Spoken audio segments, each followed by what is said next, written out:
Belum jugakah datang saatnya bagi orang-orang beriman untuk menundukkan hati mereka, mengingat Allah dan menuju kebenaran yang telah turun. Jadi alam ya'ni lilladzina amanu antasya'a qulubuhum. Apakah belum sampai waktunya? Apakah belum nyampe timingnya? Ini juga untuk kita semua ya teman-teman. Ini kan termasuk para pejalan semua, sedang melacak mencari kebenaran yang pastinya sudah banyak.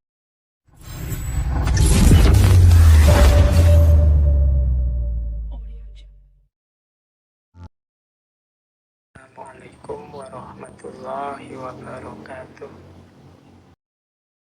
Ini masih dari Tarikhul Khulafa. Ini cerita dari Ibnul Jauzi. Ini satu ketika Harun al-Rasyid menemui seorang ulama namanya Syibyan.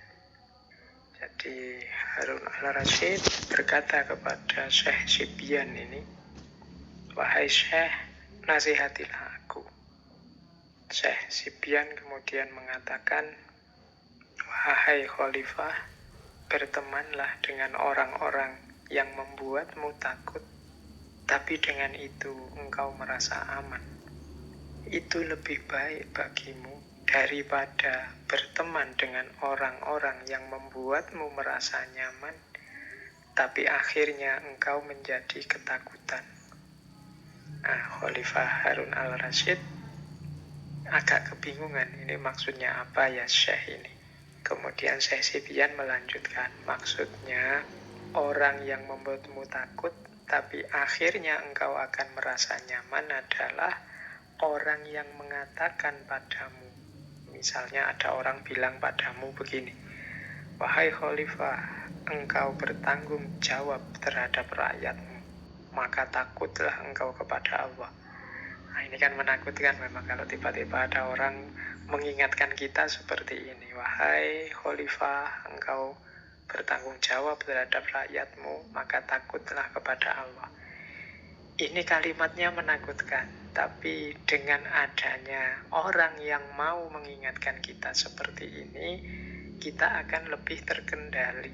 Kalau kita punya teman seperti ini, kita akan lebih merasa terkontrol, tidak berani macam-macam, tidak berani melakukan hal-hal yang melanggar norma-norma hidup. Apalagi teman ini sangat peduli dengan kita. Jadi carilah teman yang berani kalau salah mengingatkan bahwa kita salah, yang berani mewanti-wanti kita, menasehati kita agar tidak keluar dari jalur keburukan, dari jalur kebaikan, sehingga kita tidak jatuh dalam keburukan. Nah, kata Syibyan, orang yang demikian itu lebih baik daripada orang yang membuatmu nyaman tapi akhirnya engkau akan ketakutan. Misalnya, jadi ini biasanya orang yang muji-muji dulu, menjilat, dan pada akhirnya ketika kita terlena, kemudian kita akan jatuh. Kata Syibyan, daripada engkau mendengarkan teman yang selalu muji, yang selalu mengatakan, misalnya, "Wahai Khalifah, engkau ini orang utama, engkau ini ahlu bait, Allah akan mengampuni dosamu, engkau adalah punya jalur keturunan langsung ke Nabi, maka dosa-dosamu akan diampuni." Nah, ini dalam istilahnya Syibyan itu orang yang membuat nyaman, tapi pada akhirnya bisa membuat kita ketakutan karena kita lalai, karena kita lupa dengan tugas dan tanggung jawab kita.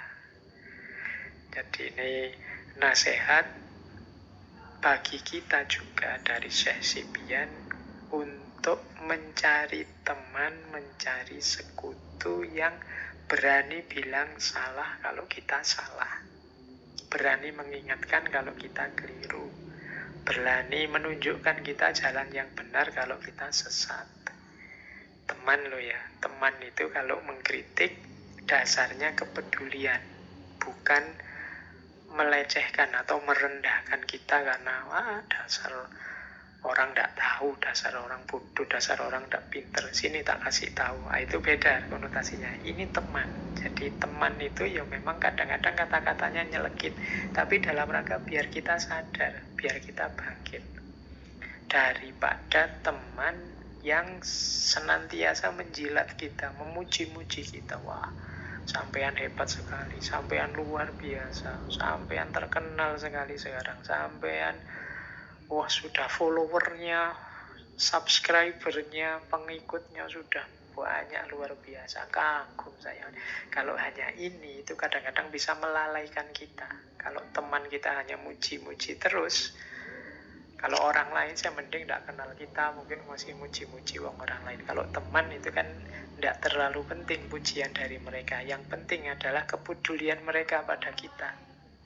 Jadi mereka selalu peduli tentang apakah kita masih on the right track atau jangan-jangan sudah nyeleweng-nyeleweng, sudah nyimpang-nyimpang. Jadi ini pelajaran juga yang diperoleh dari rihlah ilmiahnya seorang Harun al-Rasyid, bertemu para ulama. Kemudian ada juga kisah yang masyhur sekali, yaitu pertemuan Khalifah Harun al-Rasyid dengan seorang sufi terkenal namanya Fudail bin Iyad. Ini salah seorang sufi yang juga sangat populer. Fudail bin Iyad ini sufi alamah yang perjalanan hidupnya menarik. Beliau ini awalnya adalah seorang perampok yang biasanya merampok kafilah-kafilah yang melewati padang pasir, yang melewati daerah kekuasaannya. Nah, suatu ketika Fudail ini mengalami satu peristiwa yang membuatnya berbalik dari seorang perampok, kemudian berjalan menuju Allah, melakukan suluk dan jadi sufi besar. Jadi peristiwa itu jadi satu ketika Fudail ini bersama teman-temannya, jadi anggota perampok yang dia pimpin, mencegat serombongan kafilah yang lewat. Nah, kafilah ini, di antara anggota kafilah itu ada seseorang yang sedang ngaji. Kebetulan yang dibaca oleh orang yang mau dirampok ini adalah ayat ini. A'udzubillahi minasyaitonirrajim. Alam yakni lilladzina amanu an tahsya'a qulubuhum li dzikrillah wa ma nazala minal haqqi. Ini kalau tidak salah surat Al-Hadid.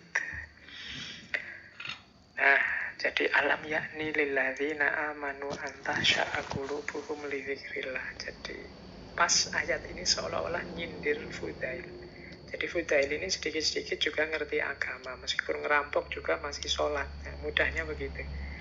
Nah, ayat ini artinya belum jugakah datang saatnya bagi orang-orang beriman untuk menundukkan hati mereka, mengingat Allah dan menuju kebenaran yang telah turun.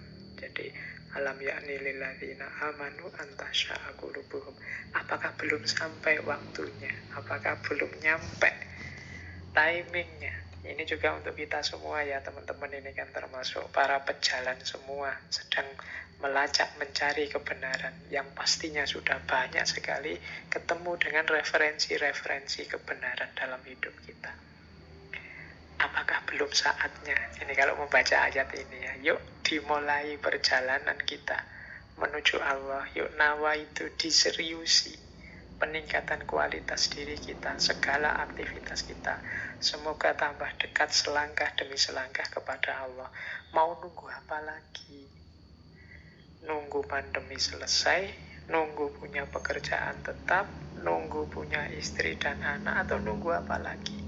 Wong yo itu semua tidak bisa dijadikan jaminan batas waktu jatah hidup kita di muka bumi ini. Jadi ini ayat yang menyindir Fudail, semoga juga menyentuh hati kita. Masih belum tibakah waktunya? Alam yakni lilladzina amanu, wahai kalian orang-orang yang beriman. Kita kan semua beriman ini kan, insya Allah. Antah sya'akulubuhum, untuk menundukkan hatimu lidzikrillah, sebagai jalan untuk mengingat Allah. Jadi setelah mendengarkan ayat ini, Fudail ini semacam terkejut. Ini kalau bahasa saya ini momen dia meletik, tiba-tiba kesadarannya lahir, terus dia bertobat dari segala dosanya, segala kesalahannya di masa lalu. Konon ceritanya beliau ini kemudian bertahun-tahun mengembara dari satu daerah ke daerah yang lain, mencari orang yang pernah dirampoknya untuk minta maaf dan mohon keridhoannya. Jadi ini salah satu jalan dia untuk bertobat. Nah, sufi besar ini salah satu yang sangat dihormati oleh Khalifah Harun al-Rasyid.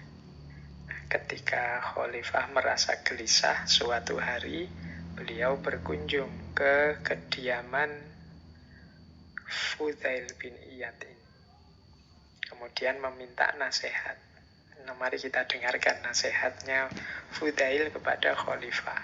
Kata Fudail begini, wahai Amirul Mukminin, negara yang Anda pimpin ini ibarat satu keluarga besar. Para orang tua di antara rakyatmu adalah ayahmu. Kaum wanita adalah ibumu, dan para remaja adalah anak-anakmu. Perlakukanlah mereka seperti ayahmu, ibumu, saudaramu, dan anak-anakmu sendiri. Jadi ini nasihatnya Fudail, kamu itu bertanggung jawab pada yang engkau pimpin. Kemudian diberi tips, perlakukanlah orang-orang yang engkau pimpin itu, kalau dia orang tua dan kebetulan laki-laki, anggaplah sebagai ayahmu sendiri. Kalau dia perempuan, anggaplah sebagai ibumu sendiri. Ini kalau yang sudah berumur. Kalau yang masih muda seumuranmu, anggaplah saudara-saudaramu sendiri. Kalau masih remaja, anggaplah anak-anakmu sendiri. Berkomitmen pada keluarga ini kan biasanya jauh lebih mudah. Kita berbakti pada orang tua itu tidak keberatan sama sekali.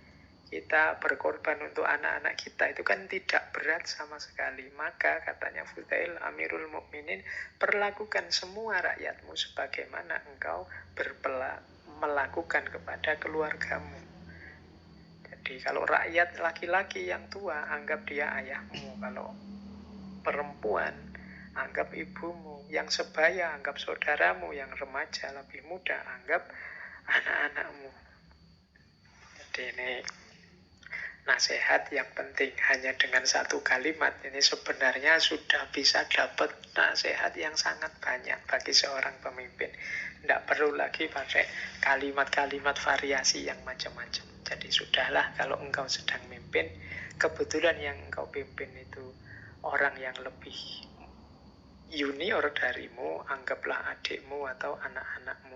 Kalau sebaya denganmu, anggap sahabatmu, saudaramu sendiri. Kalau lebih tua, kalau laki-laki anggap ayahmu, kalau perempuan anggap ibumu. Ini sudah cespleng, sudah tidak rumit. Nah, mendapat nasihat yang sangat berharga ini, kemudian Khalifah berniat menghadiahkan beberapa uang kepada Fudail. Dan ini bukan uang dari negara, kata Khalifah, ini uang yang halal. Wahai Syekh, ini warisan dari ibuku, kata Khalifah. Nah, Fudail diberi amplop uang, ini malah marah dia. Jadi beliau bukan ulama yang menunggu amplop. Jadi Fudail menolak pemberian itu, terus berkata, wahai Amirul Mukminin, ternyata nasihat yang telah aku berikan tidak ada gunanya sama sekali. Karena engkau mulai lagi dengan perbuatan dosa, melanjutkan ketidakadilan. Aku mengajakmu menuju keselamatan, tapi engkau menyeretku pada godaan duniawi. Nah, ini kritiknya Fudail sekarang pada Khalifah. Wong yo, aku ini kan baik-baik ngasih kamu nasihat loh. Itu kan aku ngajak kamu selamat, berarti kamu malah ngasih aku uang. Ini kan berarti kamu sedang menggodaku. Sehingga kamu pameri hal-hal duniawi. Oh, itu namanya tidak sopan. Dan ini juga membuktikan nasihatku tidak sukses, tidak berhasil. Apa begitu kalau kita berhadapan dengan orang tua kita? Memberikan godaan pada orang tua harusnya dianggap ayahnya. Nah, Fudail terus meneruskan, gini loh Khalifah, kembalikan milikmu ini kepada mereka yang berhak. Dan jangan beri padaku. Berikan saja pada orang yang membutuhkan. Aku tidak butuh itu. Nah, ini katanya Fudail. Nah, terus setelah itu Khalifah pulang sambil minta maaf, menyesal. Dalam perjalanan Khalifah kemudian berkata, sebenarnya bukan aku yang raja itu. Yang raja itu ya Syekh Fudail.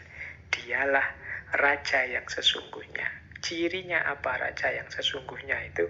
Kemewahan dunia baginya kecil, tidak ada artinya.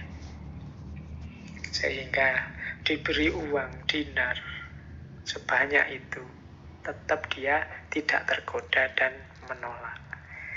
Ini juga pelajaran berharga bagi Harun al-Rasyid. Tidak hanya nasihatnya Syekh Fudail, tapi perilaku zuhud dan sikap wiro'inya mengesankan bagi Khalifah. Dari situ beliau bisa mengambil pelajaran yang berharga. Baik,